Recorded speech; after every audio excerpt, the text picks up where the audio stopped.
그래서 이제 호흡에 대해서 어느 정도 이제 좀 익숙해지고 나면요. 그 다음에는 이제 숨의 전 과정을 아는, 이게 결국은 뭐냐 하면 1단계에서는 그냥 숨이 있는 그대로만 아는, 그냥 자연스럽게, 이때는 뭐 너무 어떤 다른 것도 필요 없고 그냥 숨이 들어가면 들어가는 대로 알고 나가면 나가는 대로 아는, 그러니까 숨을 잊지만 하는 연습을 하는 거죠. 이렇게 해서 어느 정도 이제 이게 잡혀지면은 그 다음에는 이렇게만 하는 건 강도가 조금 약하거든요. 그래서 이제 이때쯤 되면은 숨이 들어가는 전 과정을 관찰하는 쪽으로 한 단계 나아가게 됩니다. 숨의 전 과정을 안다는 건 뭐냐면 처음에는 그냥 들어가면 들어가는 대로 나가면 나가는 대로 이렇게만, 하여튼 숨이라는 대상만 알고 있으면 되거든요. 다른 거는 뭐 신경 쓰지 말고. 근데 이제 전 과정을 알 때는 뭐냐 하면은 어느 정도 그러니까 우리가 관찰하는 어느 지점이 필요합니다. 그게 무슨 말이냐면 여기 우리가 이제 톱을 가지고 비유를 해보면요. 이게 이제 여기 나무고 이걸 톱이라고 치면 톱으로 이렇게 썰잖아요. 그죠? 그럼 요 나무라는 요 나무가 있으니까 이 톱이 아무리 움직여도 이 톱날의 처음부터 끝까지가 이 부분을 다 지나게 되잖아요. 그렇죠. 그죠? 이렇게 왔다 갔다 하면 이거는 가만히 있지만 이거는 계속 왔다 갔다 하면서 지내게 되잖아요. 그죠? 그러면 이 톱날에서 요 톱날 하나하나를 숨이라고 본다면 여기 어느 한 지점이 이렇게 우리가 여기서 관찰하는 지점을 하나 가지고 있으면 여기서 톱날이 이 앞을 지나갈 때마다 하나씩 다 관찰이 되는 거겠죠. 그죠? 반대로 와도 마찬가지고. 그렇죠. 그죠? 이렇게 처음에는 그러니까 이제 숨이 들어가고 나가는 정도만 그냥 아는 정도로만 이제 접근을 하는 거죠. 그런데 어느 정도 수행을 해서 이제 숨이라는 것에 익숙해지기 시작하면 숨이 이제 여기 예를 들면 이제 인중요 주위에 어느 한 지점을 잡아서 여기서 숨이 들어가고 나가는 이 과정 하나하나를 다 보려고 애를 쓰는 거예요. 그러면 어떻겠어요? 이 수행의 강도가 확실히 높아지겠죠. 그죠? 훨씬 더 정신을 차려야 된단 말이에요.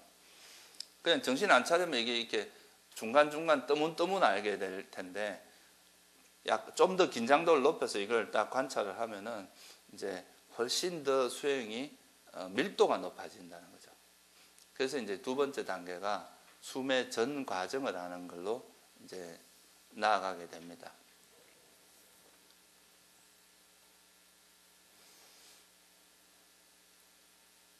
그래서 이 숨의 전 과정을 아는 단계가 되면은 이제 우리가 어느 정도 관찰하는 지점이 하나로 정해지니까 여기서 마치 이 하나의 딱 고정된 요 자리에서 그냥 숨이 들어가고 나가는 걸 보고 있는 것 같은 거죠. 아까 말씀드렸듯이 이게 여기 한 지점이 있으면 여기 숨이 아무리 들락 해도 내가 관찰하는 건 여기만 관찰하고 있으니까 항상 여기는 마치 멈춰 있는 것처럼 느껴질 수 있겠죠. 그죠? 무슨 말씀인지 이해되시죠? 그죠? 그래서 이렇게 됨으로써 수행이 훨씬 더 뭐랄까 좀 이렇게 밀도가 높아지고 더 마음이 딴 데로 셀 틈이 없는 거예요. 처음에는 그냥 약간은 처음부터 이렇게 하면 대체로 상기가 되기 쉽습니다. 그게 코끝을 강조하거나 또는 단전을 강조하거나 그거하고 예, 약간 이제 상통하는데요. 불교에서 하는 수행은 단전은 절대 아닙니다. 왜냐하면 배를 보는 것은 배가 움직이기 위해서는 배에다 마음을 둬야 되거든요. 그죠? 배를 억지로 움직이려고 해야 되는데 이러면 이 자체가 마음이 분산되고, 그리고 배라는 건 아무래도 움직임이 약간 거칩니다. 근데 숨은 나중에 되면 거의 숨이 정지되다시피 해요. 숨이 그러니까 거의 이제 안 느껴질 정도로 아주 고요해지거든요. 그러니까 이런 대상을 가지고 우리가 수행 대상을 삼는 거하고 이렇게 배처럼 약간 거친 거를 대상으로 삼는 거는 나중에 깊이가 틀려져요. 그러니까 이 숨으로 해야만이 삼매에 들 수 있습니다. 선정이라고 하는 깊이 있는 선정에 들기 위해서는 어느 정도 이런 아주 고요한 상태의 숨을 관찰해야 되고, 이거는 조작하면 안 돼요. 아까 말했듯이 단전호흡 같은 경우는 대체로 조작을 하거든요, 숨을. 그래서 이 조작하지 않고 그냥 있는 그대로 보는 쪽으로만 가야 되기 때문에 여기서 보는 게 맞습니다. 그래서 이 지점 중에 인중 주위에서 어디라도 하나 정해서 숨이 들어가고 나가는 걸, 그 지점에서만 숨이 들어가고 나가는 걸 보는 거죠. 그러니까 이건 처음부터 이렇게 하실 필요는 없어요. 처음부터 이렇게 하면 사람이 너무 긴장을 하게 됩니다. 그래서 그냥 숨이 들어가고 나가는 걸 자연스럽게 관찰하는 거를 어느 정도 해서 조금 이제 여기에 익숙해지고 한 5분이나 10분 정도 잘 집중이 되는 상태가 됐을 때 이래 변화를 주는 게 좋습니다. 그러면 이제 숨의 전 과정을 아는 것, 이거 청정도로에 보면 세 가지 비유가 나와요. 제가 말씀드린 이런 톱의 비유가 있고 또 하나는 뭐냐 하면 그네가 있어요. 그네가 이렇게 왔다 갔다 하는데 내가 여기 가만히 서 있으면 그네가 왔다 갔다 하는 게 다 보이겠죠. 그죠? 그런 식으로 이제 설명하기도 하고 또 하나의 비유는 제가 지금 당장 생각은 안 나는데 문지기처럼 이렇게 딱 그 사람이 들어갔다 나왔다 하는 걸 문 앞에 서서 그걸 딱 볼 수 있는 거 있죠. 그죠? 이렇게 세 가지 비유로 이제 들고 다 같은 내용입니다. 어느 하나의 그러니까 이 처음에 수행할 때는 그런 게 구태여 안 해도 되는데 이 지금처럼 숨의 전 과정을 관찰할 때는 어느 한 지점을 관찰 지점으로 정해야 돼요. 거기서 그 지점을 통과하는 숨을 따라갈 필요 없이 이 관찰하는 요 지점을 통과한 요 숨만 관찰하고 있는 거죠. 그렇게 함으로써 이제 집중도를 높이는 게 두 번째 단계입니다. 여기 원래 경전에 보면 이게 뭐라고 되어 있냐면 온몸을 관찰하면서 이렇게 되어 있습니다. 온몸. 그러니까 경전에서는 호흡이라고 하지 않고 지난번에 한번 보여드렸죠. 그죠? 여기 처음에 우리가 했던 걸 보면은 여기 보면 온몸을 경험하면서 들이시리라 학습하고 이렇게 나오잖아요. 그죠? 이 온몸 빨리어로는 이제 이걸 온몸이라고 되어 있는 이제 원문에는 온몸으로 되어 있는데 여기서 온몸이라고 하는 거는 그러니까 우리 몸 전체가 아니라 숨이 들어가고 나오는 그 전체를 이야기하는 거라는 거죠. 이게 영어로는 whole breath body라고 번역을 합니다. 그러니까 숨이 들어가는 이 숨의 전체라는 이야기죠.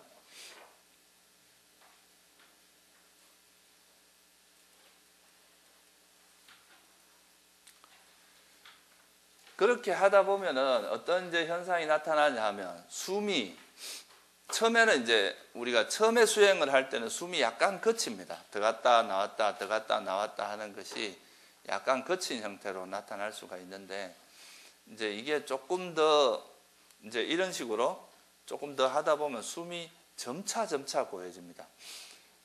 부처님께서 이 호흡을 우리가 수행해서 이제 모든 다른 수행 전통에서도 다 이 호흡을 수행의 주제로 삼는 데가 되게 많아요.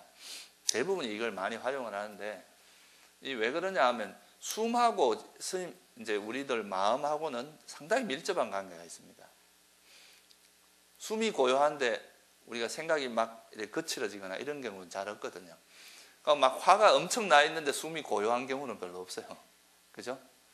그러니까 이게 숨하고 우리의 마음하고는 상당히 비례 관계에 있는 거예요. 어느 정도 숨이 고요해지면 마음도 같이 고요해지고 또 마음이 고요한데 숨이 거칠거나 이런 경우는 없거든요. 그래서 이제 이렇게 하다 보면 마음이 이제 숨이 들어가고 나가는 여기에서만 딱 있다 보면 마음이 여기 딱 별로 움직이지도 않고 거기에 마음이 머물러 있기 때문에 그러면은 우리 마음도 같이 아주 차분해지고 고요해집니다. 그게 이제 뭐냐 하면 나중에는 어느 정도 단계에 이르느냐 하면 숨이 있는지 없는지도 모를 정도의 단계에 이르러요. 내 숨이 없어진 거 아닌가 이렇게 생각하는 거죠. 근데 실제로 숨이 없어진 건 아니에요. 이 이제 호흡 수행을 하는 데는 두 가지 요소가 들어가죠. 하나는 앞에서 제가 말씀드렸던 것도 바른 안과 바른 기억 이 두 가지가 요소가 다 들어가요. 첫째는 이제 숨을 잊지 않고 그 기억하려고 하는 이거 이제 숨이라는 대상만을 기억하려고 하는 게 기억의 역할이고, 그다음에 그 숨이라는 것이 대상으로 이제 딱 기억이 되면 그 숨만 아는 거 있잖아요, 그죠? 이것이 숨이다라고 아는 게 이제 지혜의 역할이거든요. 이게 이제 분명히 안다, 바르게 안다라고 이야기하는 거예요. 근데 숨이 이제 이렇게 점점 미세해지면은 이게 숨이 맞나, 숨이 없어진 거 아닌가 할 정도로 이제 이렇게 너무 고요해지기 때문에 그럴 때는 사람들이 착각을 하는 거예요. 이거 숨이 없어진 거라고 착각을 하는 거예요. 그런데 실제로는 숨이 없어진 게 아니고 사태 힘이 약하거나 또는 그거 숨이라고 꿰뚫어 하는 힘이 약해서 그런 거예요. 숨은 있는데 우리가 지혜가 예리함이라든가 또 잊지 않는 힘이 약해가지고 그 숨을 놓치거나 아니면은 그 숨을 이게 진짜 숨인지 아닌지 긴가민가 하고 있는 거 이런 건 지혜가 작동을 못하는 거거든요. 그렇게 되기 때문에 그런데 그래서 그럴 때는 청정도론에 보면 어떻게 나와 있느냐 하면 숨이 너무 고요해졌기 때문에 숨이 없어졌다고 생각할 때 숨을 의도적으로 거칠게 하지 마라 그래요. 왜 그러겠어요? 숨이 이미 없어질 정도, 만약 없다고 느낄 정도로 고요해진 상태면 벌써 수행이 되게 잘 된 상태거든요. 마음이 이제 많이 고요해진 상태인데 그럴 때 억지로 숨을 알겠다고 숨을 거칠게 해버리면 어떻게 보면 고요해진 그 마음 상태가 깨져버린단 말이에요. 그죠? 시큰 잘해놓고 흐트러 버리는 거랑 비슷하단 말이에요. 그래서 그런 경우는 숨이 없는 게 아니라는 거죠. 숨이 없는 게 아니라 우리가 지혜가 못 따라가거나 이제 사태 힘이 약해서 그런 거니까 그럴 때는 내가 숨을 이렇게 계속 이렇게 들어가고 나가는 걸 관찰하던 그 지점이 있었잖아요. 그죠? 그렇죠? 온 과정을 관찰할 때 관찰하던 그 지점에서 그냥 아무런 다른 액션을 취하지 말고 가만히 기다리고 있다 보면 숨은 다시 나타나게 되어 있습니다. 그러니까 그런 방식으로 그걸 극복을 해야 된다고 이제 청정도론에서는 이야기를 하고 있어요. 그걸 의도적으로 내가 숨을 거칠게 하기 위해서 이렇게 들이키고 내쉴 때 이렇게 하고 그런 것 자체가 벌써 이 고요한 정적을 깨버리는 게 된다는 거예요. 그러지 말고 그냥 그 상태에서 내가 숨을 관찰하던 거기서 가만히 지켜보고 있으면 이건 숨이 저절로 나타나게 돼 있어요. 숨을 안 쉬는 건 아니거든요. 우리가 단지 그거를 이제 아는 힘이 약해서 그런 거니까. 그래서 그런 식으로 해서 극복을 하면 된다. 무슨 말인지 이해되시죠? 그죠? 그래서 이렇게 하다 보면 숨이 점차 고요해져요. 그래서 이거를 이제 여기 보면 그 다음 단계가 뭐라고 되어 있습니까? 이제 네 번째 경전에는 뭐라고 되어 있는지 잠깐 다시 한번 봅시다. 여기 몸의 작용을 편안히 하면서 들이쉬라고 학습하고 몸의 작용을 편안히 내쉬라며 학습한다. 이렇게 되어 있잖아요.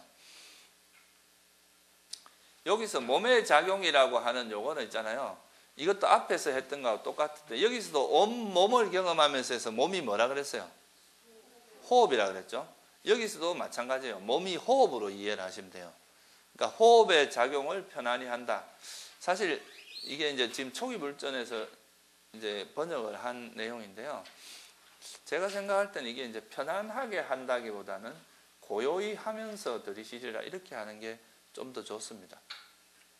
그러니까 무슨 말이냐면 이제 수행을 하시다 보면 이제 스님들이 이렇게 마음이 고요해지잖아요. 그러면 수행을 하기 전에 이렇게 생각하는 거죠. 지난 시간에 내가 할 때 마음이 이렇게 정말 이렇게 고요하고 평온한 상태에 있었다. 이번 시간에는 그거보다 조금 더 고요하게 하리라. 이렇게 결심을 하는 거예요. 그렇게 하면서 하는 거는 똑같아요. 똑같은데 하기 전에 이제 마음을 그렇게 먹고 어제보다 내가 조금 더 고요한 상태를 맛봐야 이제 가야 되지 않겠느냐. 약간 이제 우리 마음에서 좀 더 나아가겠다고 결심을 하는 거죠. 그렇게 하면서 이렇게 하다 보면 점점 더 이렇게 숨이 고요해지는 상태에 가게 됩니다. 그래서 이게 빨리어로 보면은 되게 재미있는 게 있어요. 들이쉬는 숨이 길면 길다고 알고 짧으면 짧다고 아는 요거는 현재형으로 되어 있습니다. 그 빨리 원문이. 그러니까 현재 이 숨이 들어가고 나가는 것이 길면 길다고 알고 짧으면 짧다고 현재 이 상태로 있는 그대로 알으라는 이야기예요. 근데 3번, 4번 요 온몸을 경험하면서 들이쉰다는 거고 몸의 작용을 고요하면서 들이쉬라 이 부분은 미래형으로 되어 있습니다. 그건 뭐겠어요? 지금 그렇다기보다 앞으로 그렇게 하겠다고 결심하라는 이야기예요. 그러니까 이제 수행하기 전에 내가 이제 이렇게 하는 거죠. 숨을 보면서 이 온몸을 경험할 거야. 온몸을 경험할 거야. 이렇게 하면은 그 자체가 뭐가 돼요?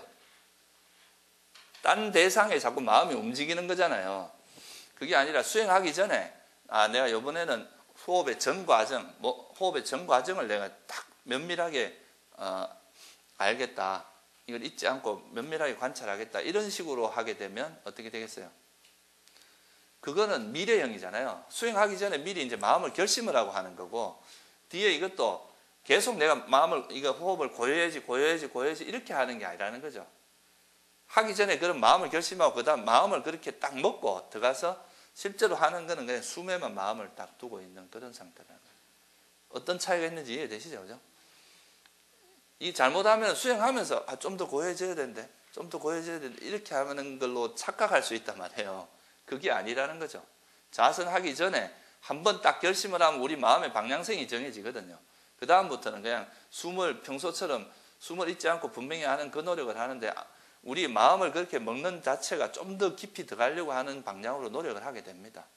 자연스럽게 그렇게 된다는 거예요. 그렇게 하다 보면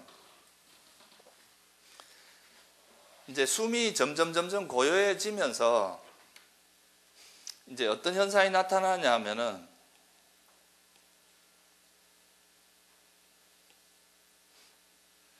소위 말해서 이제 서서히 이게 숨이 고요해진다는 것은 비례해서 또 어떤 말이냐면 장애 요소가 서서히 가라앉는다는 뜻입니다.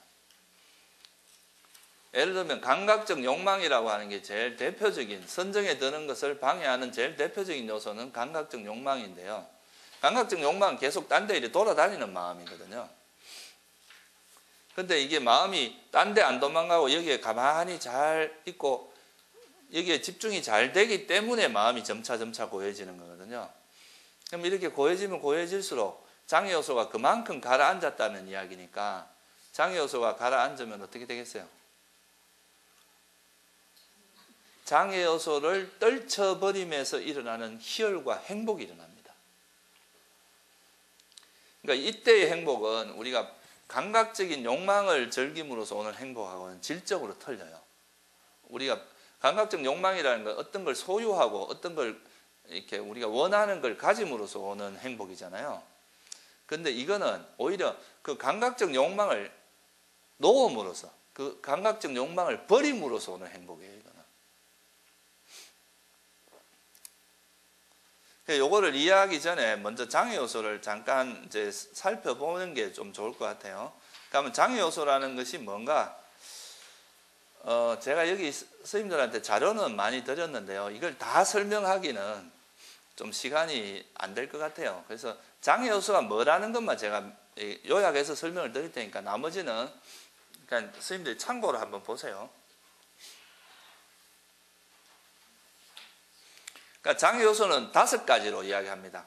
부처님께서 5가지로, 이제 우리나라에서는 이걸 뭐로 번역하느냐 하면 5개로 번역을 해요. 5개. 들어보셨어요? 덮개 개자 써가지고 중국에서는 5개로 번역을 했습니다. 장애 요소는 5가지인데, 첫째가 감각적 욕망, 그 다음에 적대감이죠. 그 다음에 해태혼침하고 덜뜸 후회, 그 다음 의심, 이렇게 5가지로 되어 있는데요. 여기 보면 이제 스님들이 공부를 하시다 보면 이제 이 번뇌에 대한 이해가 점점 이제 깊어지게 됩니다. 왜냐하면 나한테 일어나는 그 번뇌를 관찰하다 보면, 번뇌가 이렇게 움직이고 이게 감각적 욕망, 이건 성냄이고, 이렇게 이제 이해를 하게 된단 말이에요. 그게 일종의 위파사나 수행이거든요. 그러다 보면 나한테는 이제 이런 감각적 욕망이 주로 많고, 또 나한테 이런 성냄이 많구나, 이런 거를 이해하게 돼요. 근데 불교에서 보면 탐욕하고 성냄이 있을 때, 탐욕과 성냄은 정반대의 현상입니다. 탐욕은 뭐예요? 이렇게 집착하는 거거든요. 뭘 하고자 하는 게 탐욕이 아니라 대상에 이래 딱 달라붙어 갖고 안 떨어지려고 하는 마음이 집착입니다. 그리고 성냄은 뭡니까? 대상을 싫어하는 거잖아요. 그러니까 이거는 마치 플러스 마이너스 같은 거예요. 하나는 이제 대상을 꼬꼬무지고 안 놓으려고 하는 거고, 하나는 대상을 싫어해서 밀어내는 거고. 그러니까 이건 딱 이제 정반대의 심리 현상이죠. 그런데 탐욕은 또 2가지로 나눠지거든요. 하나는 감각적 욕망, 그 다음 또 하나는 뭐가 있어요? 존재에 대한 욕망이죠. 그죠? 존재하고자 하는 욕망. 이 두 가지로 보통 나누어져요. 그래서 이 감각적 욕망 같은 경우는 성냄하고 거의 그러니까 완전 쌍이라고 생각하시면 됩니다. 그러니까 안함, 그러니까 불안가가 되면은 감각적 욕망과 성냄이 동시에 사라집니다. 이게 안함의 특징이에요. 그러니까 안함은 절대 감각적인 쾌락을 누릴 수가 없어요. 아란이 되면 절대 재물을 소유하지 않습니다. 아란이 만약에 재물을 쌓아놓고 뭐 한다면은 그건 안함이 아니라고 보면 돼요. 그래서 이 안함의 특징은 예를 들면 우리 그 선사어록 같은 데 보면 막 스님들 공부 실험하기 위해서 막 아름다운 여인을 집어넣고 막 이런 이야기들이 가끔 나오잖아요. 그죠? 근데 안함이 된 사람들은 그런 사람을 봐도 마음 자체가 동할 수가 없어요. 이 감각적 욕망이 완전 사라지기 때문에. 감각적 욕망과 성냄은 동치고 불안가가 된다 하더라도 남아있는 건 존재에 대한 욕망은 남아있는 거죠. 그래서 이 감각적 욕망과 성냄은 거의 완전 쌍이다 생각하면 돼요. 플러스 마이너스의 양 정극과 같다 이렇게 생각하시면 됩니다. 그래서 두 가지가 제일 수행하는데 방해가 많이 돼요. 앉아 있는데 막 아까 말했듯이 이제 대상에 집착을 하거나 내가 원하는 막 이것도 소리가 들리면 저 소리가 뭘까라고 자꾸 소리에 대해서 궁금해하는 이런 것도 감각적 욕망에 해당하거든요. 또 뭐 몸이 아플 때 그 통증 이거는 화에 해당하죠. 그래서 뭐 뭘 잘하고자 하는 거 이런 것도 다 감각적 욕망에 들어가요. 그러면 감각적 욕망이 있으면은 어떻게 되겠어요? 그게 충족되지 않으면 뭐가 일어나겠어요? 예, 화가 일어납니다. 그래서 감각적 욕망이 있으면 또 그거 반대급부로 화가 일어나요. 그럼 스님들이 또 스트레스 받을 때 뭐 합니까? 수행하시죠. 스트레스 받을 때 보통 사람들이 하는 거는 뭐 먹거나 술을 마시거나 영화를 보거나 뭐 데이트를 하거나 이런 거 하잖아요. 이게 다 감각적 욕망으로 대체하는 거거든요. 그러니까 보통 사람들은 그 어떤 괴로움을 다 감각적 욕망으로 풀려고 합니다. 스님들은 그러면 안 되겠죠. 스님들은 뭐로 풀어야 돼요? 감각적 욕망을 떨쳐버리는 걸로 풀어야 됩니다. 그러니까 이 삼매를 통해서 이제 그 괴로움을 풀어야 되는 거죠. 그래서 이 감각적 욕망과 성냄이 서로 쌍입니다. 그 다음에 이거는 그러니까 하나가 집착하고 싫어하는 거라면 또 하나는 마음이 들뜨거나 가라앉는 거 두 가지가 있어요. 들뜨는 게 뭐예요? 들뜸과 후회라고 하는 우리 마음을 붕 뜨게 만드는 거예요. 그 다음에 해태원침은 여러분 마음을 완전 축 처지게 만들고 무기력하게 만드는 거죠. 그러니까 우리나라에서는 이걸 뭐라고 알고 있어요? 도거혼침 이렇게 보통 표현을 하죠. 그 대표적인 거 하나만 내놓은 거예요. 도거가 들뜸이거든요. 들뜸과 후회, 그 다음에 혼침 이 두 가지가 또 쌍이에요. 하나는 사람 마음을 붕 뜨게 만드는 거고 하나는 뭐예요? 무기력하고 가라앉게 만드는 거라는 거죠. 그러니까 이런 게 이제 스님들이 수행을 하실 때 제일 그 방해하는 요소 대표적인 것을 드러내는 거예요. 좋아하고 싫어하는 것, 집착하고 싫어하는 것, 또는 들뜨거나 가라앉는 것. 그 다음에 마지막 하나가 뭐냐면 의심입니다. 아니 내가 이거 뭐 호흡만 보고 있다고 뭐 나한테 이득이 있겠냐, 이제 이렇게 생각하는 거죠. 내가 이거 해봐야 무슨 나한테 이 시간에 차라리 뭐 밥이라도 한 그릇 더 먹는 게 안 낫겠나, 뭐 이렇게. 이제 그거는 뭐냐 하면 내가 이 선법을 실천하는 것에 대한 확고한 믿음이 없어서 그래요. 그리고 또 이 수행을 해서 오는 이건 분명히 나한테 이익이 있다는 이런 것에 대한 확고한 부처님 가르침에 대한 확고한 믿음이 부족해서 그렇거든요. 그리고 또 이게 수행상으로서는 스님들이 나중에 이제 삼매에 들 때 가까이 되면 이게 이제 나라고 하는 계속 이제 선정에 들어가는 단계가 되면은 뭔가 이렇게 탁 놓고 거기에 뭔가 빨려 들어가듯이 들어가거든요. 마음이 이제 하나에 뭔가 몰입되는 것 자체가 그게 쑥 빠져드는데 이때 괜히 이제 뭔가 불안하고 두려움 같은 게 생길 수가 있어요. 이러다 내가 진짜 뭐 잘못되는 거 아닌가 뭐 이렇게 생각할 수도 있고. 그래서 이게 마지막에 이제 진짜 선정에 들어가는 단계에 됐을 때는 이 믿음이 굉장히 중요합니다. 선정 수행에 있어서는. 그냥 완전히 마음을 자기를 확 던져버려야 돼요. 그래야 이제 그 완전히 싹 빠져들어서 그런 상태에 들 수 있는데, 그래서 지금 이 5가지가 보면 선정의 들어간을 방해하는 그런 대표적인 어떤 심리 현상들을 모아놓은 겁니다. 그래서 저는 옛날에 선방 다닐 때 스님들이 가끔가다 농담으로 자는 것도 공부다, 이런 이야기 하는 걸 자주 들었는데, 그건 진짜 잘못된 말입니다. 제가 생각할 때는. 그렇게 자는 게 어떻게 공부입니까? 해태 원침인데. 부처님께서 그걸 장애 요소라 그랬는데. 앉아서 자는 것보다는 차라리 누워서 자세요. 누워서 편히 자시고, 앉아서 공부할 땐 절대 졸지 않는 마음으로 앉아야 돼요. 그게 원래 정상적인 거지. 뭐 장판 때 묻힌다고 앉아서 조는 것도 다 뭐 공부다 이렇게 말하는 거는 사실 그건 좀 농담으로 하는 이야기는 뭐 그럴 수 있지만, 실제 그렇게 생각한다면 그건 좀 문제가 많아요. 부처님께서는 이 장애 요소란 말은 뭐냐면, 우리가 수행하는 데 있어서 지혜를 장애하고 삼매를 장애한다는 뜻이에요. 방해물이다 이 말이에요. 그게 그렇게 하는데, 그러면 이 중에 하나라도 일어나면은 그거는 실제 삼매도 들 수 없고, 여러분 스님들의 지혜도 안 생긴다는 뜻입니다. 근데 어떻게 그게 우리가 공부라고 할 수 있겠어요? 그거는 장애 요소인데. 그래서 이 중에 이런 것들이 전혀 없는 마음 상태가 되면은 그게 어떻게 되느냐 하면은, 마음이 아주 집중이 되고 깨끗하고, 그 다음에 정말 이렇게 정신도 또릿또릿하고, 그런 상태를 만들어야 이제 소위 말해서 여기서 지혜가 생길 수 있다는 거예요. 그래서 이걸 우리가 심청정이라고 이야기하는 거죠. 마음이 이런 것들로부터 완전히 청정해지고,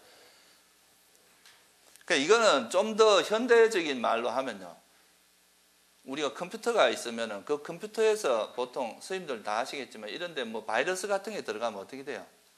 컴퓨터가 제 기능을 못하고 완전히 이렇게 망가져 버리잖아요. 일종의 장애 요소가 스님들 마음을 망가뜨리는 그런 바이러스 같은 거거든요. 그러니까 이게 없는 상태가 되면, 요즘 이제 컴퓨터에 보면 최적화라고 있습니다.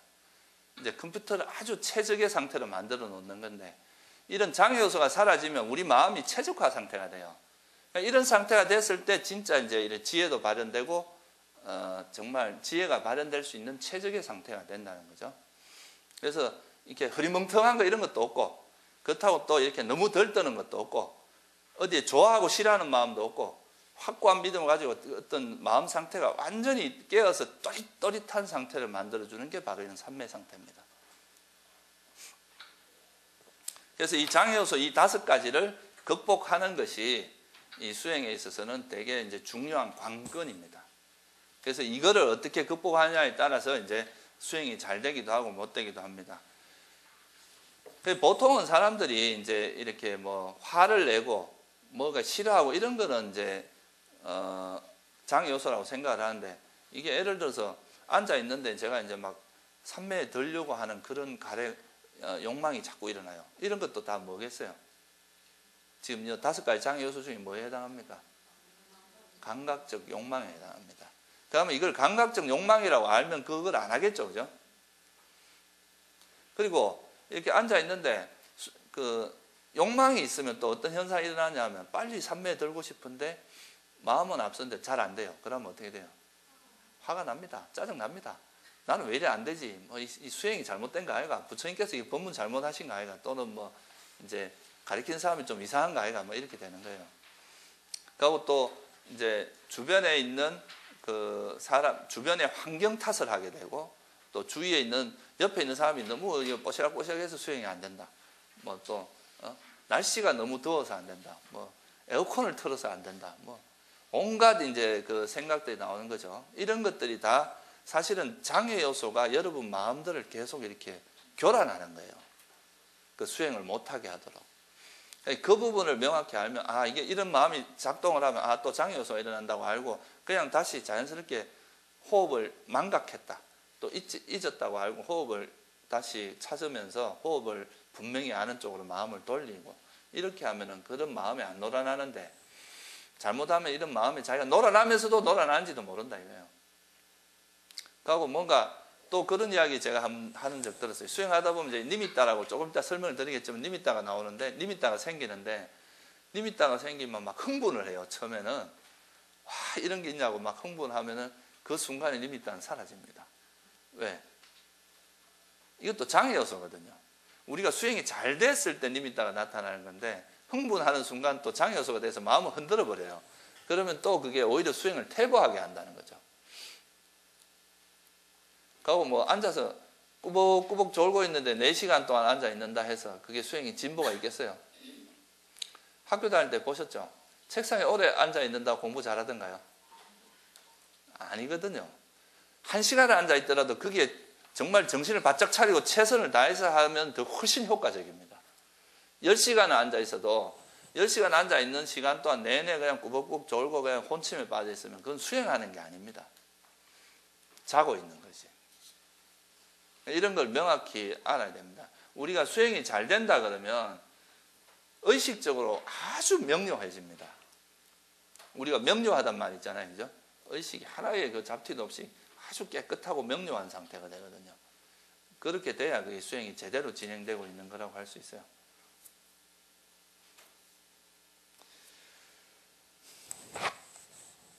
그리고 이 해태혼침이라고 하는 게요. 이 덜뜸이라고 하는 거는 마음이 이래 붕 뜨는 건데 후회는 뭡니까? 후회.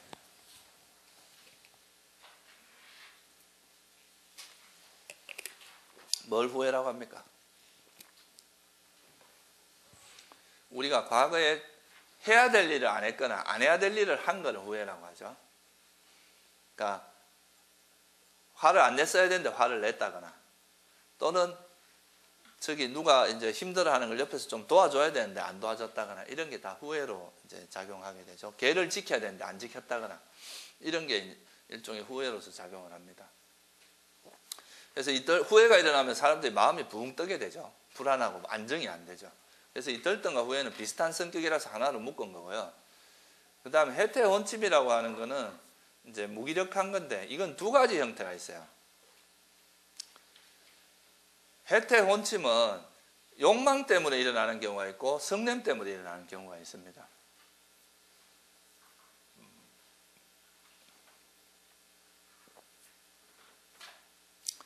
욕망 때문에 일어나는 건 어떤 경우겠어요? 스님들이 이렇게 이거는 선방에서 자주 일어나는 일인데 전에 이제 그런 일이 한번 있었어요. 누가 이제 같이 선방에서 정진을 하는데 옆에 한 스님께서 앉아서 계속 좀 주무신 거예요. 이렇게 꾸벅꾸벅 이렇게 졸았어요. 그래서 이제 말씀 안 하시다가 옆에 있는 한 스님이 정진 끝나고 나서 스님 오늘은 조금 힘드신가 봐 이렇게 이제 한마디 했어요. 그러니까 이제 무슨 말인지 알잖아요. 그런 말 하면.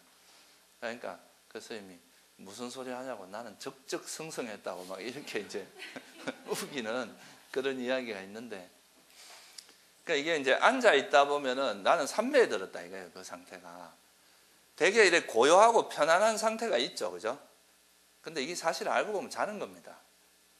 아주 그러니까 편안하긴 한데 또렷하진 않아요. 그러니까 약간 엷은 장 같은 거예요. 그럼 이런 상태가 되게 이제 기분이 좋고 그렇거든요. 우리가 마치 그 봄날에 이렇게 따뜻할 때 햇빛 아래 앉아 있으면 싹 졸리면서 기분 좋은 상태 있잖아요. 그런 상태인데 그거를 즐기는 게 이제 욕망과 함께하는 해태혼침입니다. 무슨 말인지 이해되세요? 그러니까 이게 해태혼침을 즐기는 수도 있어요. 그러면은 그게 습관화되고 나중에 잘못하면은 이제 앉을 때마다 그런 걸 즐기다 보면 나중에 그런 사람들은 지혜가 자꾸 약해져서 나중에 축생에 태어나는 원인이 됩니다. 이 해태혼침은 사실 굉장히 위험한 겁니다. 이게 보통 해태혼침이 많은 우리 윤회에서도 해태혼침이 많은 부류가 어디냐면 축생계거든요. 틈만 하면 자잖아요. 뭐 먹는 거 이런 거 생식하는 외에는 다 자는 게 축생들은 대부분 하는 일이 그런 거거든요. 그리고 또 해태혼침이 또 뭐로 일어날 수 있느냐면 성냄을 바탕으로 일어날 수도 있어요. 수행하면서 너무 따분하니까 애라 잠이나 자자 해서 자는 경우도 있죠. 뭔가 재미가 없으면 따분해지는 거죠, 그죠? 그러니까 뭔가 우리가 정말 선생님들이 예를 들어서 막 정말 재미있는 놀이를 하면 절대 잠 안 오잖아요. 근데 되게 재미없고 심심하다, 따분하다 하는 이게 다 화거든요. 불만족이거든, 그게. 그런 걸로 인해서 해퇴혼침이 일어날 수도 있습니다. 그래서 이 해퇴혼침은 알고 보면은 탐욕과 성냄을 바탕으로 하고 있어요. 그 탐욕과 성냄이 어떤 그 바탕이 돼서 일어난다는 거죠.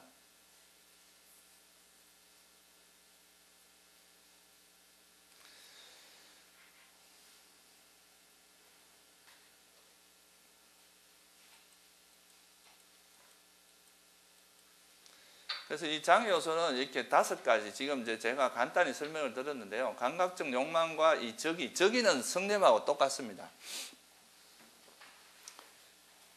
이 적이라는 단어가 빨리어로, 이제 적이가 아니고 성냄은 빨리어로 도사라고 하거든요. 도사. 이 도사가 어디서 나오냐면 두사티라는 동사에서 나온 건데, 이게 뜻이 뭐냐 하면은 태워버리다라는 뜻도 있고 나쁘게 하다라는 뜻도 있습니다. 그게 무슨 말이냐 하면은 선생님들이 10년간 쌓은 공덕을 한순간에 태워버릴 수도 있는 게 성냄이라는 거예요. 한 10년 동안 정말 좋은 일 많이 하다가 어느 한순간에 크게 화를 내면은 그 화 한 번 내는 것 때문에 그 사람의 모든 공덕이 순간적으로 사라질 수도 있다는 거죠. 그만큼 이 화라는 것은 굉장히 위험한 것이라고 이야기를 합니다. 우리 요즘도 보면 사소한 말다툼 때문에 살인사건이 일어나고 이런 경우도 많거든요. 그게 사소한 화가 시작을 해서 정말 살인까지 이어진단 말이에요. 막 10년 동안 서로 잘 지내던 이웃끼리 한순간에 그래 될 수도 있다는 거죠. 그리고 이제 덜뜸후회와 해퇴혼침은 도거와 혼침, 우리나라에서 보통 말하는 도거 혼침이 덜뜸과 무기력함을 이야기하는 거. 이거는 특히 해퇴혼침 같은 건 욕망과 성냄과 관련이 있다는 거, 이걸 좀 이해하시면 좋겠고요. 의심은 수행에 대해서 의심하는 거고, 내가 만약에 그러고 스님들이 이제 호흡을 통해서 선정에 들려고 하면 이 호흡을 통해서 삼매에 들 수 있다는 확신을 가져야 됩니다. 아니, 내가 이거 노력하면 반드시 들 수 있다. 그런 확신을 가지고 해야 이게 나중에 선정에 들 수 있다는 거죠. 그래서 요 5가지가 장애 요소인데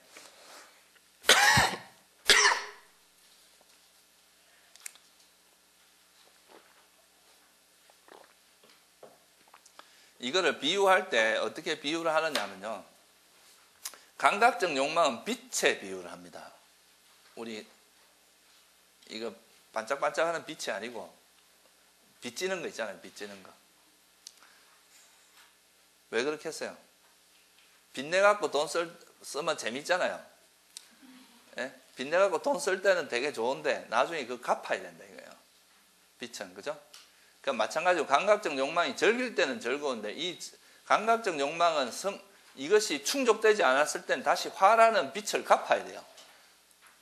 이런 이자가 엄청나게 많은 그런 이제 빛이라는 거죠. 일종의 고리대금보다 더 심한. 부처님께서 한마디로 감각적 욕망은 짧게 즐겁고 오래 괴롭다 그랬어요.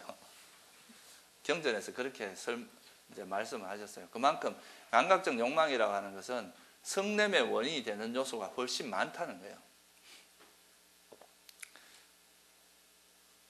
그 다음에 2번째, 또 이 감각적 욕망은 있잖아요. 처음에는 제일 생각에 대한 욕망이 좀 더 거칠어요. 스님들이 막 생각이 이래 움직이는 거, 이게 좀 거칠고요. 수행을 하시다 보면 제일 먼저는 생각이 엄청나게 움직입니다. 그게 첫 번째고, 이 생각이 어느 정도 정리되고 나면 그 다음에 나타나는 게 뭐냐면 5 감각 대상, 색성향 미촉이라고 하는 이 대상에 대한 그 가래가 주로 나타납니다. 그러니까 소리가 들리면 그게 무슨 소린가 이렇게 관심이 가고, 또 뭐 눈은 이제 감고 있으니까 잘 보이진 않겠지만, 또 뭐 냄새가 날 때 이거 냄새에 시달린다. 주로 이제 뭐가 주로 나타나냐면 몸에서 일어나는 감각이나 소리에 주로 많이 반응을 합니다. 특히 스님들 몸에서 일어나는 뭐 그런 있잖아요. 통증이라든가 가려움이라든가 뭐 이런 거 있죠. 그런 몸에서 일어나는 감각이나 소리, 이게 이제 주로 많이 일어나요. 여기서 이제 한 걸음 더 나아가면 제일 나중에 제일 잘 안 없어지는 것 중에 하나가 소리입니다. 소리. 이 소리마저 완전히 차단되고 이제 되면 그건 감각적 욕망이 거의 완전히 이제 제압됐다 이렇게 말할 수 있는 거죠. 그래서 이것도 수행 단계에 따라서 처음에는 생각이 먼저 가라앉고 두 번째는 5 감각 대상이 가라앉습니다. 그러고 나서야 선정에 들 수 있다는 거죠. 그 다음에 이제 이 성냄은 또 뭐에 비유를 하느냐면요, 병에다 비유를 합니다. 병. 성냄은 이 걸리는 것 자체가 병이라는 거예요. 병. 성냄이 일어나는 것 자체가 마치 병에 걸린 것처럼 고통스럽고 그 자체가 문제라는 거죠.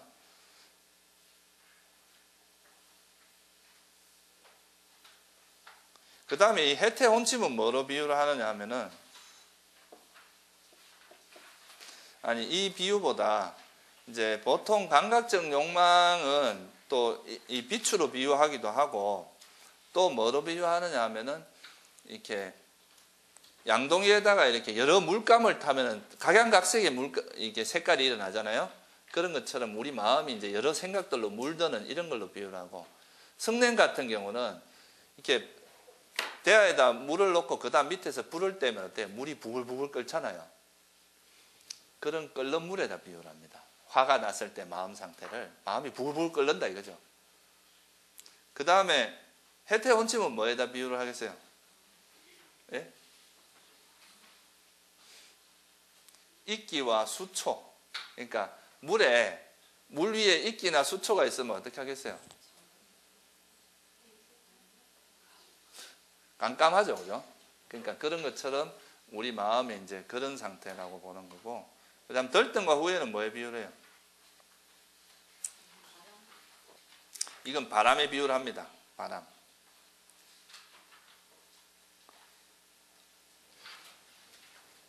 여기 보시면 이제 감각적 욕망은 이렇게 이제 여러 색깔의 물감을 썼는 것과 같고 빚진 사람의 비유를 하고요.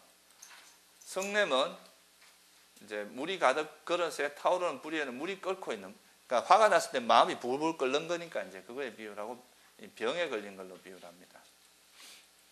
그 다음에 해태혼침은 수초나 이끼가 낀 것과 같다 그러죠.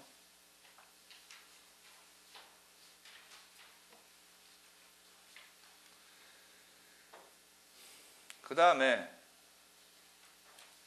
이 들뜸과 후회는 바람에 흔들리고 요동치는 것처럼 이제 이 물이 있을 때 물에 이렇게 바람이 불면 어떻게 됩니까?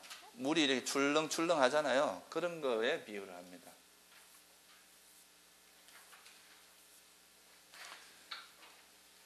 후회가 되면은 그 마치 이제 노예처럼 마음이 그 후회하는 그 감정이 계속 끄달린다 그래서 이건 노예에 비유한다고도 하긴 해요. 그 다음에 이제 의심은 뭐 같은 거냐 하면 마치 이렇게 물이 있는데 그 물에다가 흙탕물을 일으키면 어떻게 됩니까? 막 이 흙들이 막 날리면서 우리 마음을 어지럽게 하잖아요. 그런 거에 비유를 합니다. 그리고 이걸 사막을 관통하는 길에다 비유를 하는데 이건 무슨 말이겠어요? 예, 사막은 어디로 갈지 모르잖아요. 의심하는 사람들은 막 여기 이래 해야 되나 저래 해야 되나 계속 의심만 하고 있지 아무런 행동을 못 하는 거예요. 이거 이렇게 할까 저렇게 할까 이렇게 의심만 하는 거죠. 그래서 이건 마치 사막에 있는 길과 같다 그래요. 이 길로 가야 될지 저 길로 갈지 이게 이제 안 되는 거죠. 이 해태혼침은 또 뭐에 비유를 할 수 있어요? 감옥에 빠진, 마치 늪속에 빠진 것처럼 마음이 막 무기력해지면서 마치 감옥에 빠진 것처럼 그렇게 된다는 거예요. 이건 뭘 의미하냐면 잘 보세요. 이게 우리가 이제 이 삼매를 닦는 건 심청정, 그러니까 마음을 아주 청정하게 만들어서 마치 이게 비유를 하자면 뭐와 같으냐면 스님들 안압지 가보셨어요? 경주에. 그거 가면은 밤에 이렇게 가보면은 거기 위에 있는 그 경치가 물에 완전 그대로 착 비치잖아요. 그게 있는 그대로 본다는 이야기예요. 어떤 왜곡도 없이 그냥 그대로. 근데 여기에 만약에 물감을 칠하면 어떻게 보이겠어요? 그 색깔이 막 다양한 색깔로 보일 거 아니에요? 또 여기 막 이게 불불 끓으면 그 뭐 보이지도 않겠죠, 그죠? 그 다음에 이게 만약에 저 수초나 이끼가 있으면 비치지도 않을 거예요, 그죠? 그 다음에 뭐 저 흙탕물이 껴도 마찬가지고 또 뭡니까? 바람이 물결이 이렇게 일어도 그게 제대로 안 비칠 거 아니에요? 왜곡돼 보이잖아요. 그런 것처럼 이런 우리 마음 속에 이런 장애 요소가 있으면 이게 우리 마음을 계속 흔들기 때문에 있는 그대로 비춰야 우리가 지혜가 개발되거든요. 근데 이렇게 흔들어 버리 다섯 장애가 계속 우리 마음을 흔들기 때문에 절대 그런 지혜가 안 생긴다는 거죠. 그리고 아까 이제 그 비유는 뭐냐 하면은 스님들이 만약에 한 100억 정도 크게 씁시다. 100억 정도의 빚을 졌다고 생각해 보세요. 근데 어느 순간에 그 빚을 다 갚았어요. 그러면 딴 거 아무것도 안 해도 그 빚 갚은 자체로만 해도 행복하겠죠. 그거와 똑같은 거예요. 그러니까 우리가 그 다섯 장애 요소에서 벗어난다는 거는 단순히 뭘 해서 좋은 게 아니라 그걸로 벗어난 그 자체에서 오는 행복이 있다는 거예요. 화 같은 경우는 아까 뭐라 그랬습니까? 질병이라고 했죠. 병 때문에 엄청 고생하다 병이 나았어요. 아무것도 필요 없다. 나는 이걸로서 행복하다. 이렇게 될 거 아니에요. 그죠? 또 마찬가지로 감옥에 있다가 나왔어요. 나는 그냥 감옥에서 나온 것만으로도 행복해지는 거죠. 그 다음에 또 뭐가 있었어요? 아니, 감옥 말고 또 뭐가 있었죠?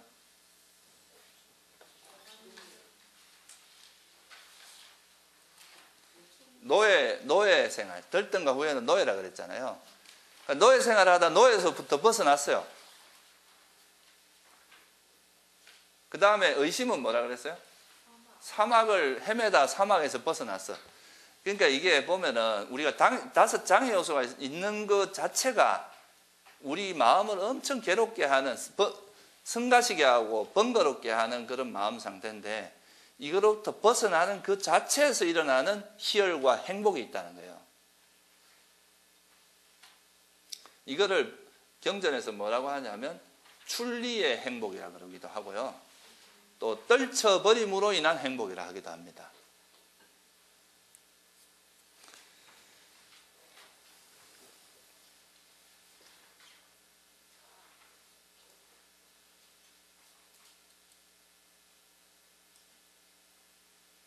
나머지는 생략하고 제가 다음 걸로 넘어갈게요.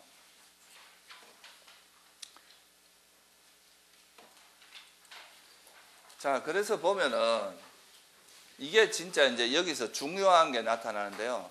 아까도 말씀드렸지만 보통 사람들은 괴로울 때 그 괴로움으로부터 벗어나는 방법을, 그 괴로움을 극복하는 방법을 감각적 욕망을 누리는 것밖에 몰라요. 보통 일반적인 사람들은. 그래서 사람들이 괴로우면은 다 술 마시고 잠을 자거나, 보통 또 요즘은 제일 많이 하는 게 먹는 거죠. 먹는 걸로 푼다거나, 또 잠을 잔다거나, 술을 먹는다거나, 담배를 핀다든가, 이런 감각적인 쾌락을 통해서 풀려고 합니다. 근데 부처님께서 이거는 또 다른 또 감각적인 욕망을 누리다 보면 이게 또 만족이 안 되고 또 다른 괴로움을 유발해요. 이건 사실 근원적으로 치유가 안 되는 겁니다. 그러니까 부처님께서 이 두 가지 전체에서 벗어난 어떤 상태, 이 출리의 행복이라는 것을 이제 제시를 하는 거죠. 그러니까 이 출리의 행복은 일반 범부들은 모른다 그랬어요, 부처님께서. 이 수행자만이 아는 거라 그랬죠. 그래서 이 출리의 행복이 바로 다섯 장애 요소를 버림으로써 오는 행복이라는 거예요. 이거는 다른 걸 해서 오는 게 아니라, 내가 뭘 얻거나 뭘 소유하거나 이래서 오는 게 아니라 그냥 이 장애 요소로부터 벗어나는 그 자체가 행복이라는 거죠. 이걸 우리가 출리의 행복이라고 이야기합니다. 이거는 감각적 욕망으로 인한 행복에 비해서 한 걸음 더 나아간 좀 더 고차원적인 행복입니다. 부처님께서 이 행복은 이제 두려워할 필요가 없다. 이거는 그래도 개발해야 할 것이고 우리가 실천해야 할 것이다. 이렇게 이제 설명을 하십니다.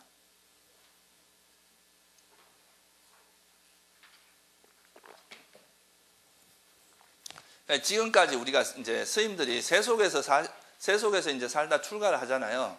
출가를 해서 우리가 알아야 될 행복은 바로 이 출리의 행복입니다. 우리가 세속적인 그런 감각적 그런 욕망의 행복을 행복이라고 사는 것은 이거는 그냥 세속인들과 다른 게 하나도 없어요. 그러니까 출가자라면 이런 출리의 행복, 수행을 했다면 이런 출리의 행복의 맛을 알아야 됩니다. 그건 이제 우리가 느낄 수 있는 것은 다섯 장애 요소로부터 극복함으로써 일어난다는 거예요. 그러니까 그 대표적인 게 이런 삼매의 행복이라는 거죠.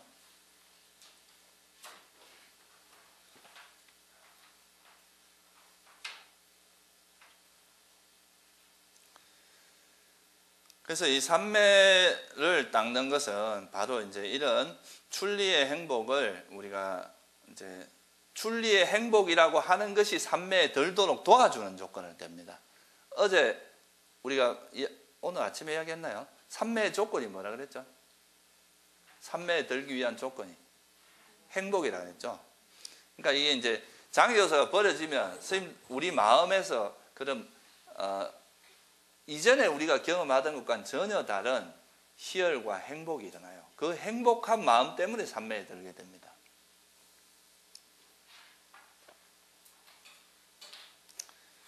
그래서 이제 이때 보면은 이제 숨이 이게 이제 수행의 과정하고 연결해서 이제 좀 설명을 드리면요. 수행을 하다 보면 이제 아까 말씀드렸듯이 이제 처음에 숨을 통해서 계속 이 장애 요소, 5가지 장애 요소를 자꾸 가라앉히는 훈련을 하는 거죠. 이렇게 가라앉히다 보면 숨이 이제 처음에는 숨만 기억해서 그것만 분명히 알면 돼요. 그 다음에 숨의 전 과정을 압니다. 그 다음에 숨을 점점 더 고요한 숨을 대상으로 이제 또 수행을 하게 돼요. 그러다 보면 그 과정에서 숨이 점차 고요해지면서 마음도 고요해져요. 마음이 고요해진다는 건 결국 뭐냐 하면 5 장애 요소가 그만큼 가라앉았다는 뜻이에요. 그러면 이게 장애 요소가 가라앉은 거에 비례해서 우리 마음 속에서 그전에는 뭔가 티미하고 막 흐리멍텅하고 이랬던 마음 상태가 이런 것이 이제 사라지면서 마음이 아주 또릿또릿하고 아주 그 명료한 그런 어떤 정신이 이제 생기기 시작. 마음이 그러니까 밝아지는 거죠. 아주 명료해집니다. 의식 자체가. 그러니까 이런 명료한 의식을 갖고 보니까 어떤 법이 명확하게 보이는 거예요. 그래서 이제 이렇게 되면은 그때 이렇게 마음이 이전과는 다르게 환하게 밝아지는 그런 게 나타나요. 심리적으로. 마음에서 환한 빛이 나는데 이걸 우리가 뭐라고 하냐면 지혜의 빛이라고 그럽니다. 우리가 우리나라에서도 보통 뭐 지혜 광명 이런 말 많이 쓰죠, 그죠? 그 지혜 광명이란 말이 바로 뭐냐 하면 이런 지혜의 빛이라는 말하고 똑같은 말입니다. 이게 경전에 이런 지혜의 빛에 대해서는 여러 군데 언급이 되어 있어요. 그러니까 장애 요소가 벌어지면 지혜 광명이, 그러니까 세상에는 4가지 빛이 있다. 그 중에 하나는 달빛, 별, 그 다음에 햇빛이 있고 달빛이 있고 또 뭐 우리가 불을 태웠을 때 나는 빛이 있고 또 하나는 지혜의 빛이다. 이런 말들 경전의 구절들이 나옵니다. 그리고 안굿다르니까에 보면은 이 마음은 항상 빛나는데 그게 이제 오염으로부터 벗어나면 마음이 빛난다. 이런 이야기가 나와요. 그래서 이 지혜의 빛이 생기는데 우리가 이제 주로 호흡을 여기 이제 이 인중 주위에서 처음에는 안 그렇지만 나중에 이제 전 과정을 관찰할 때는 인중 주위에서 관찰을 하고 거기서 하기 때문에 이제 그냥 윗바사나 할 때는 그냥 전체적으로 밝게 나타나요. 근데 이제 호흡처럼 여기 한 지점에 집중을 해서 이렇게 관찰을 하다 보면 숨이 빛이 여기에 약간 응축되는 현상이 나타납니다. 네, 이쪽으로 모이는 거죠. 여기만 유별나게 더 밝은 상태가 돼요. 그래서 이런 상태가 이제 점점 진행되다 보면 나중에는 숨은 거의 안 느껴지고 이 빛이 더 분명한 대상이 되는 거예요. 숨은 이렇게 점점 더 고요해지고 빛은 점점 밝아지니까 어느 순간에 숨은 인식이 안 되고 그냥 빛만 인식이 되는 상태가 되는 거죠. 그렇게 됐을 때 우리가 니미tta라고 이야기를 해요. 그 정도 되면 이제 지금까지 그 이전의 단계에서는 숨이 이제 우리 수행의 대상이 됐었는데 이 니미tta가 나타나면서부터는 숨이 대상이 아니라 이 니미tta가 대상이 됩니다. 그러면 이제 수행이 엄청 쉬워져요. 그전에는 막 숨이 미세한 이 숨을 보기 위해서 미세한 숨을 관찰하려면 이제 좀 정신을 더 차려야 되고 막 이렇게 약간 잘 뜻대로 안 되기도 하고 이런데 이제는 니미tta가 생기면 그냥 환하게 밝은 대상이 그냥 앞에 탁 있는 거니까 이건 뭐 그냥 저절로 대상이 잡히는 거예요. 대상이 뚜렷해지면서. 이 정도 되면 이제 수행이 순풍에 돛단 듯이 아주 잘 가게 됩니다. 그 정도 되면 이제 수행이 상당한 궤도에 이르렀다. 이렇게 이제 말할 수가 있는 거죠.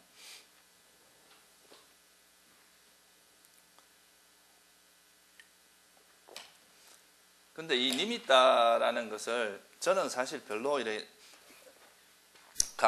사람들한테 그렇게 강조하지는 않습니다. 제가 앞에서 그런 말 했죠. 결과를 바라지 말고 조건을 성숙시켜라. 그런 말씀을 드렸죠. 그죠? 그러니까 니미따라고 하는 것은 숨을 잊지 않고 숨만 잘 분명히 아는 그 노력을 통한, 이걸 통해서 장애 요소가 사라지면 저절로 일어나는 뭐겠어요, 이게? 결과다, 이거예요, 결과. 이 니미따라는 것은 스님들이 만들려고 만드는 게 아니라 오장애가 버려지는 만큼 나타나는 결과라는 거예요. 근데 이 니미따라는 것에 대해서 너무 자꾸 강조를 하다 보면 이 인간의 심리가 이런 신기한 거에 대한 뭐가 주로 작동을 하겠어요? 감각적 욕망이, 엄청난 감각적 욕망이 작용합니다. 나는 언제 저것 좀 맛보나 이래가지고 아닌 것도 만들고 싶고, 아니어도 막 이게 진짜 니미따라고 막 주장하고 싶고 이런 마음들이 생겨요. 그래서 이 니미따 자체는 너무 스님들이 크게, 경전에도 보면 실제 니까야에는 니미따는 말이 없습니다. 구체적으로 나오진 않아요. 이게 청정도론에서는 니미따를 세 가지로 이렇게 설명이 되어 있어요. 빠띠바가 니미따, 이게 이제 닮은 표상에서 이게 이제 선정의 대상이거든요. 그리고 이제 준비 표상, 그 다음에 이제 익힘 표상, 그리고 닮은 표상, 이렇게 해서 세 가지로 이렇게 설명이 되어 있는데,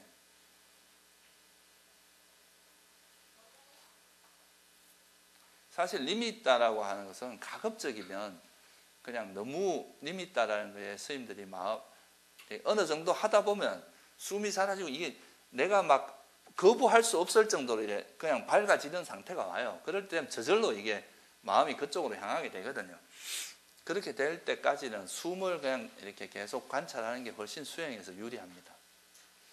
조금 이제 빛이 나타났다고 니미따가 나타났다 이렇게 하면서 그 니미따로 마음을 쓰는 순간에 벌써 마음이 그게 동요가 일어나요. 그거에 대해서. 그리고 니미따가 좀 이렇게 확실하게 빛이 확실하게 정착되지 않은 상태에서 빛에 대해서 자꾸 이제 집중을 하려고 하면 이건 좀 있으면 사라집니다. 그러니까 수행에서 별로 도움이 안 돼요. 그러니까 진짜 이게 막 수행이 깊어져서 이 니미따라는 게 내가 의도하지 않아도 충분히 딱 안정될 때까지 그냥 기다리는 게 좋아요. 이게 니미따가 안정이 되면 뭐 저절로 그냥 마음이 그쪽으로 향하게 돼 있고, 또 그거에 대해서 별로 이렇게 특별히 뭐 장애 요소가 없는데 처음부터 막 니미따 조금 한 1초 나타난 걸 갖고 이제 니미따 나타났다고 막 이렇게 하는 건 아니라는 거죠. 니미따가 되려면 적어도 이 빛이 안정적으로 한 30분 이상은 머물러야 됩니다. 그래야 이게 수행의 대상으로서 의미가 있어요. 안 그러면 그냥 하나의 일과성으로 지나가는 현상이지. 그래서 저도 사실 신도들한테도 이 니미따는 별로 강조를 안 합니다. 왜냐하면 자연스러운 결과인데, 오장해 버리는데 주력을 해라. 오장해 버리는데 주력을 하다 보면 저절로 니미따는 생기는 거거든요. 그래서 이 표상을 보면요, 청정도론에서 이렇게 세 가지로 표현이 되어 있습니다. 준비 표상과 익힘 표상과 짧은 표상. 빨리어는 빠리깜마 니미따라 그러고, 이거는 이제 우까 니미따, 이건 빠띠바가 니미따라 그래요. 그래서 이 빠띠바가 니미따가 이제 실제로적인 선정의 대상이 됩니다. 그 청정도론에 보면 이걸 뭐라고 했느냐 하면, 마치 니미따가 나타나면 전륜성왕이 될 태아를 보호하듯이 보호하라 그래요. 보호하는 방법이 뭐냐 하면은, 여기 신경 쓰지 말고 숨만 알고 숨만 잊지 않고 숨을 분명히 아는 그 노력을 계속 지속하면서 5 장요소를 더 철저히 버리는 겁니다. 아주 미세한 장요소도 작용되지 않도록 하는 그 노력을 하면 돼요. 그러면은 이제 니미따는 점점 밝아지게 되어 있습니다.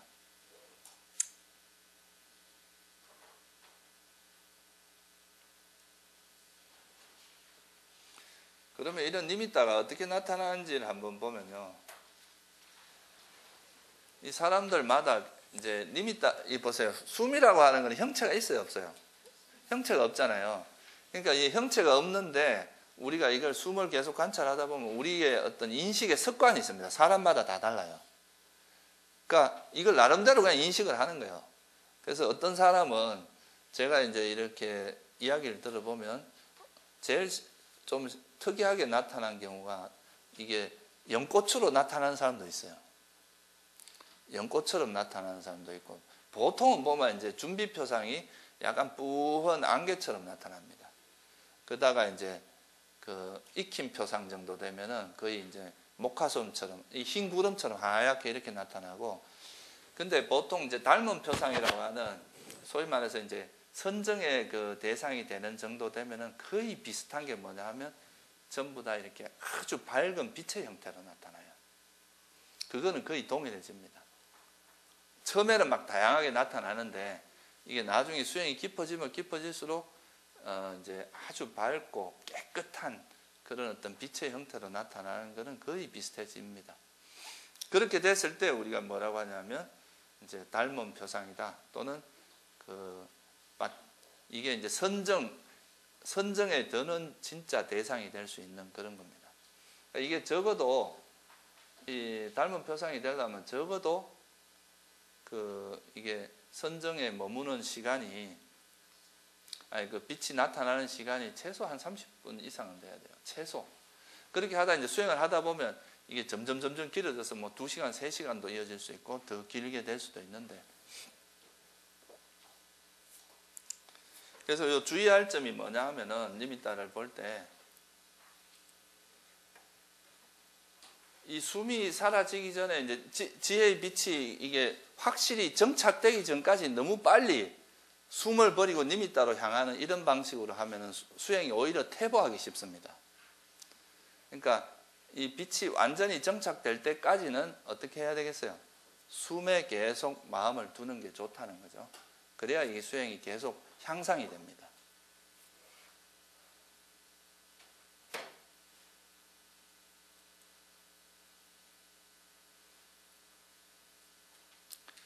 여기는 한 10분 쉬었다가 하겠습니다. 잠깐 쉽시다.